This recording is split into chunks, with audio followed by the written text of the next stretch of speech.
말씀 함께 봅니다. 시편 17편입니다. 시편 17편 14절과 15절 말씀입니다. 시편 17편 14절과 15절입니다. 같이 읽겠습니다. 시작. 여호와여, 이 세상에 살아있는 동안 그들의 분깃을 받은 사람들에게서 주의 손으로 나를 구하소서.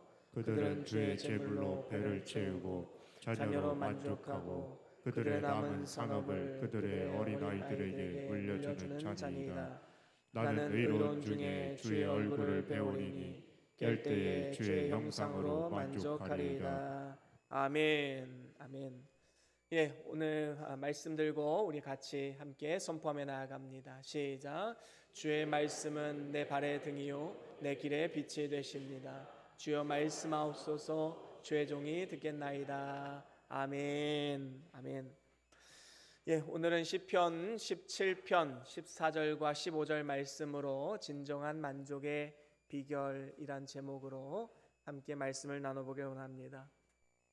태초에 하나님께서 이 세상을 창조하시고 우리 인간을 만드셨을 때에는 하나님과 우리 인간이 교제함으로 인해서 진정한 만족이 삶 가운데 차고 넘치게 되었습니다. 그런데 이제 인간이 범죄함으로 인해서 하나님과의 관계가 단절이 되고 보니까 이제 그 하나님이 떠난 빈 공간을 채울 길이 없어서 무언가 공허하고 참된 만족을 누릴 수 없게 된 것이지요. 그래서 인생의 모든 것을 다 경험해 보았던 지혜자 솔로몬 역시도 전도서 1장 5절에서 7절에 이런 고백을 합니다. 해는 뜨고 해는 지되 그 떴던 곳으로 빨리 돌아가고 바람은 남으로 불다가 북으로 돌아가며 이리 돌며 저리 돌아 바람은 그 불던 곳으로 돌아가고 모든 강물은 다 바다로 흐르되 바다를 채우지 못하며 이렇게 고백을 합니다. 이 표현은 우리가 일생 동안 무언가 열심히 노력해서 이루는 것 같지만 결국에는 아무것도 손에 쥐지 않는 그러한 허탄한 인생을 우회적으로 표현한 것입니다. 그러면서 그 다음 절에 지혜자는 이런 고백을 합니다. 전도서 1장 8절 말씀 우리 함께 같이 읽어봅니다. 시작. 모든 만물이 피곤하다는 것을 사람이 말로 다 할 수는 없나니 눈은 보아도 족함이 없고 귀는 들어도 가득 차지 아니하는도다. 그렇습니다.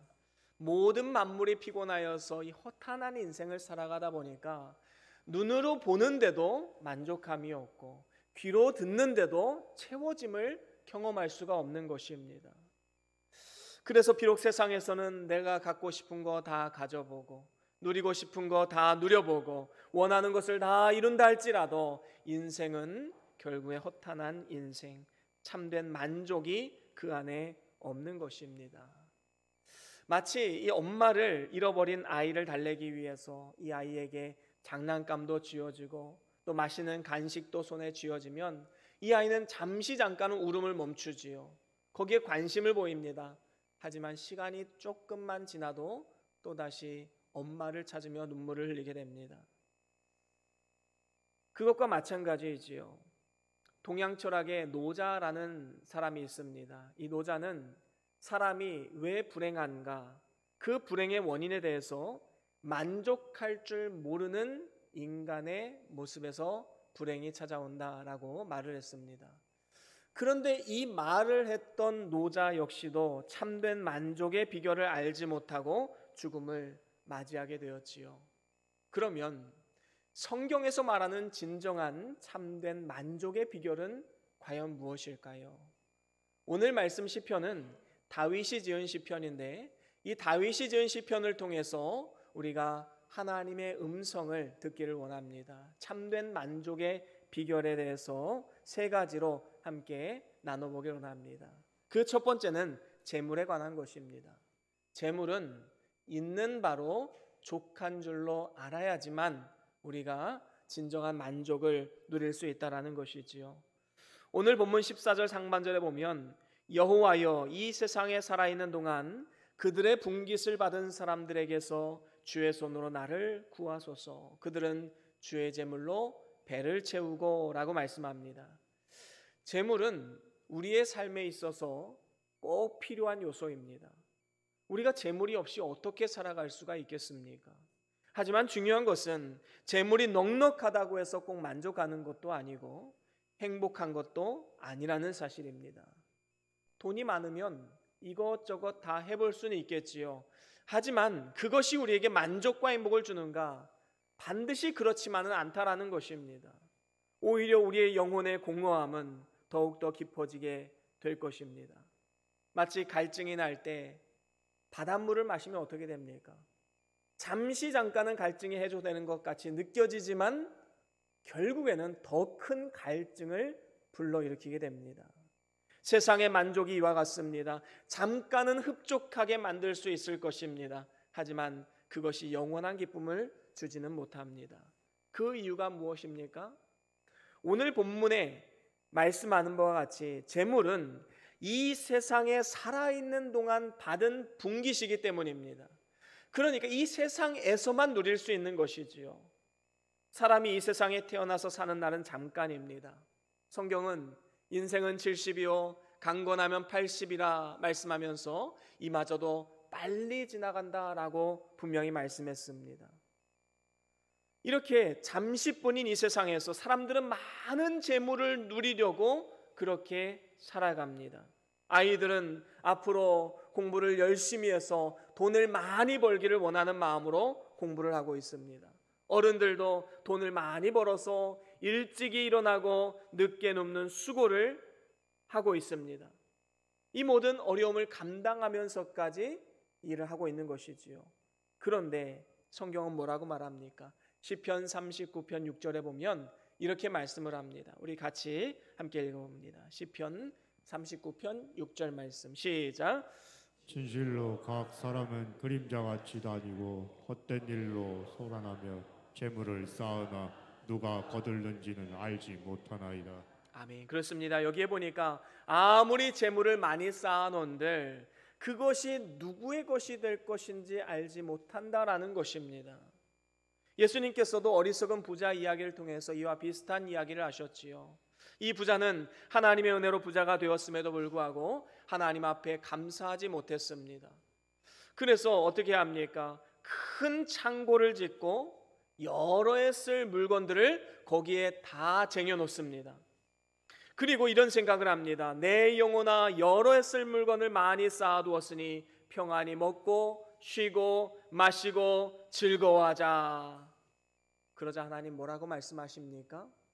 네가 그렇게 재물을 쌓아놓고 있다 할지라도 오늘 밤에 내가 네 영혼을 취하면 그 쌓아놓은 재물이 과연 누구의 것이 되겠느냐 말씀하셨습니다. 그렇습니다. 우리가 아무리 세상에서 원대한 꿈과 비전을 품고 어떠한 일들을 하고 또한 내가 돈을 벌면 이러이러하게 살겠다라고 계획을 세운다 할지라도 하나님이 오늘이라도 데려가시면 아무 소용이 없는 것입니다. 그래서 재물에만 소망을 두고 살아가는 사람은 참으로 어리석은 사람이다라고 말할 수 있는 것이지요. 세상 재물은 우리가 잠깐 동안 사용하고 내놓고 가야 하는 것들 뿐입니다. 그래서 이 재물에 소망을 두고 그것만을 위해 사는 사람은 어리석은 사람이지요. 재물로 만족하지 말아야 합니다. 오늘날 많은 사람들이 재물을 얻기 위해서 도덕이나 의리를 저버립니다. 믿음과 진리도 다 팔아먹습니다. 서로 싸우고 죽이기도 합니다. 또 재물이 있어서 강도를 당하기도 하고 죽임을 당하기도 하고 때로는 죄 가운데 빠져 불행한 사람들도 많이 있습니다. 우리가 TV나 매스컴에서 보면 로또에 당첨된 사람들의 이야기가 나올 것입니다. 많은 사람들이 오히려 당첨된 이전보다 불행한 인생을 살아가고 있다라는 것이지요. 그것으로 인해 방탕하고 가정이 파괴되고 오히려 불행한 인생을 살고 있는 것입니다. 어떤 분은 이런 이야기를 하니까 불행해도 좋으니 로또 한번 당첨돼 봤으면 좋겠다. 그런 망령된 이야기를 하는 분도 저는 보았습니다. 물론 로또에 당첨이 되어도 행복한 분들도 있겠지요. 그런 분들은 대부분 거기에 소망을 두지 않고 로또가 당첨된 이후에도 똑같이 직장 생활하고 똑같이 신앙 생활하는 그런 분들입니다. 돈이 있다고 거들먹거리지도 않고 아니면 흥청망청 나를 위해서만 쓰는 그런 어리석음을 범하지 않습니다. 만약에 그렇게 살아가면 나중에는 패망할 수밖에 없는 것이지요. 돈은 그저 우리가 쓸 만큼 있는 걸로 족한 줄로 알아야 합니다.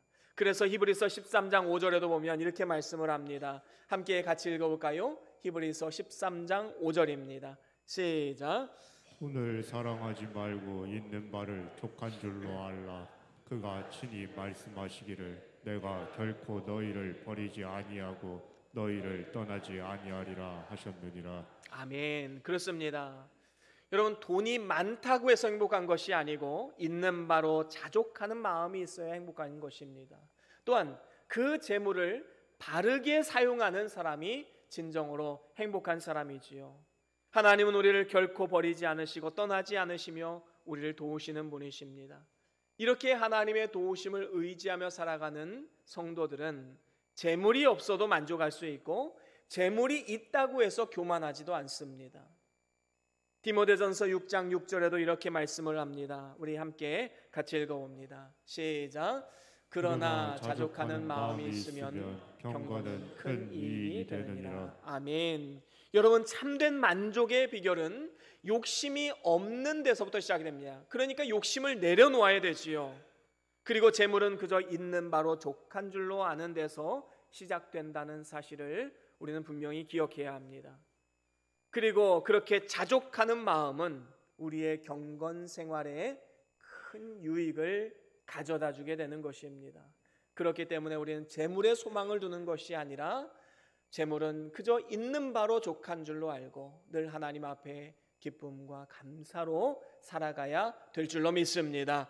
그런가 하면 두 번째로는 자녀에 관한 문제입니다. 자녀는 내 것이 아니라 하나님의 상급임을 기억해야 합니다.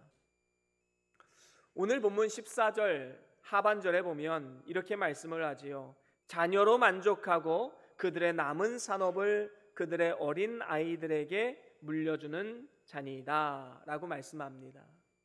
이것은 세상 사람들이 살아가는 방식에 대한 말씀이지요. 어떤 면에서 보면 돈을 많이 벌어서 자녀들에게 좋은 것을 물려주고 가는 사람들은 참으로 행복한 사람이라고 볼 수 있을 것입니다. 하지만 그렇게 할 때에 꼭 좋은 일만 생깁니까? 그렇지 않습니다.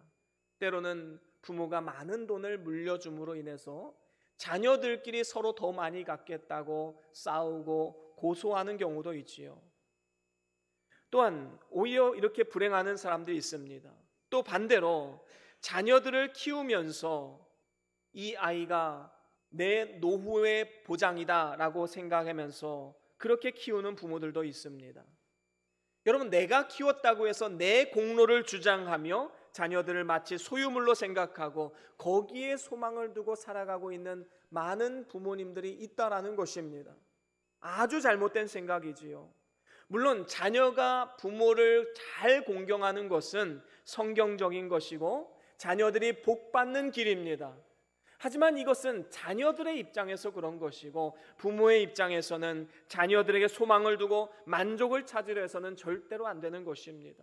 그렇습니다. 일평생 자녀들만을 위해서 살거나 거기에 소망을 두며 살아가는 사람들은 반드시 인생의 큰 패망을 맛보는 날이 있습니다. 인생의 참된 만족을 누릴 수가 없는 것이지요. 그렇다면 이 성경적인 자녀관은 무엇일까요? 시편 127편에 잘 나와 있습니다. 우리 같이 함께 읽어보겠습니다. 시편 127편 3절 말씀입니다. 같이 읽어봅니다. 시작. 보라, 자식들은 여호와의 기업이요 태의 열매는 그의 상급이로다. 아멘. 그렇습니다. 여러분, 구약시대에는 이스라엘 백성들이 하나님의 기업이었기 때문에 하나님은 이스라엘 통해서 역사하셨습니다. 하지만 이제 신약시대에 이르러서는 교회가 하나님의 기업입니다. 그리고 가정이 하나님의 기업입니다. 그리고 믿는 성도들 하나하나가 하나님의 기업이지요. 그래서 하나님께서는 우리의 믿음을 키우기 위해서 전심전력을 다하고 계십니다. 하나님께서 일하시는 이유와 목적이 무엇입니까? 그것은 하나님의 기업이 예수님이 다시 오시는 그날까지 계속해서 계승되어져 나가기 위함입니다. 그래서 내가 낳은 자녀라 할지라도 그것을 내 소유물로 여겨서는 안 됩니다. 하나님의 기업이지요. 그래서 하나님의 기업이라면 이것을 잘 돌보고 또 말씀으로 가르치고 또 눈물로 기도하면서 하나님의 기업을 세워 나가야 되는 것입니다. 자식들은 여호와의 기업이로 말씀하신 것은 그 기업이 나 하나로 끊어지는 것이 아니라 나를 통해 내 자녀들에게 또 내 자녀들의 자녀들에게 계속해서 계승되어지기를 원하는 하나님의 마음이 이 말씀에 담겨져 있는 것입니다. 그렇습니다. 자녀는 내 소유물이 아니라 하나님의 기업입니다. 그래서 우리는 하나님의 기업인 자녀를 위해서 기도도 많이 해야 하고 성경도 가르쳐야 하고 또 삶으로 본을 보이는 삶을 살아가야 됩니다. 그래서 우리는 자녀들에게 그 어떠한 물질보다도 믿음의 유산을 물려주어야 된다라는 것입니다. 그것이 최고의 유산이지요. 미국의 링컨 대통령, 정말로 훌륭한 대통령이었습니다. 그는 켄터키주 산골에 위치한 통나무 집에서 아주 가난한 집에 태어났습니다. 얼마나 가난했으면 갈아입을 옷이 없어서 어머니가 밤에 옷을 빨아서 아침에 그것을 이제 불에다가 다 말려서 그 다음날 입혔다고 합니다. 그 어려운 가운데서도 어머니는 예수님을 잘 믿는 성도님이었기 때문에 일찍 세상을 떠나면서도 이제 그 손에 들려있던 성경책을 아들 링컨에게 유언으로 남기고 돌아가셨다고 합니다. 내가 이제 너에게 물려줄 것은 내가 읽던 이 성경책 하나뿐이란다. 너는 매일 하나님 말씀을 읽고 그 말씀대로 생활하거라. 그러면 하나님께서 너의 앞길을 주장하시고 너에게 복을 주실 줄로 믿는다. 그렇게 유언을 남기고 죽음을 맞이했습니다. 그때부터 링컨은 어머니의 유언대로 열심히 성경을 읽습니다. 진실하고 정직하고 충성되게 살았습니다. 그래서 나중에 모든 미국인들 존경하는 그러한 대통령으로 쓰임받게 되지 않았습니까? 재임 기간 동안 노예 예방을 이뤄내고 말씀과 기도의 전념함을 통해서 하나님의 뜻을 이루어가는 그러한 귀한 대통령으로 쓰임받게 되었던 것입니다. 그렇습니다. 우리의 자녀들과 다음 세대는 내 것이 아니라 하나님의 기업이요 하나님의 상급입니다. 그렇기 때문에 내 것으로 삼고 만족해서는 안 되는 것이지요. 구약시대는 자녀들이 많은 게 복이었습니다. 그런데 신약시대는 그게 복이 아닙니다. 한 사람의 자녀라 할지라도 그 자녀를 정말로 믿음으로 양육했는가, 청지기적 사명을 감당했는가, 바로 거기에 달려있는 것입니다. 정말로 하나님의 자녀로 만드는 것이 가장 큰 복이요 상급인 것을 기억하고 우리는 우리 자녀에게 소망을 두는 것이 아니라 그 자녀를 하나님께로 인도하며 믿음의 길로 인도하는 부모가 되어야 될 줄로 믿습니다. 그런가 하면 마지막으로 세 번째로는 그러면 우리는 무엇을 바라보며 진정한 만족을 취해야 되는가? 그것은 바로 오직 하나님으로만 만족하라라는 것입니다. 사람들은 세상 재물이나 자녀로 만족하려고 하지만 이러한 것들은 결국엔 우리에게 실망을 안겨줄 수밖에 없습니다. 그렇다면 우리가 무엇으로 만족할 수 있겠습니까? 오직 하나님을 소유하고 하나님을 바라볼 때에 그 안에서 진정한 만족을 누릴 수 있게 되는 것이지요. 이번에 성령 충만 일기를 거뒀을 때 그 중에서 지난주에 2개를 소개해드렸고 오늘은 한 가지 더 소개하기를 원합니다.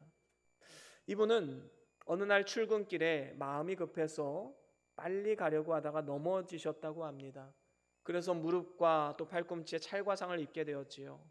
그런데 이게 뭔가에 걸려서 넘어진 것이 아니라 그냥 넘어졌기 때문에 걱정이 되어서 병원에 가보셨다고 합니다.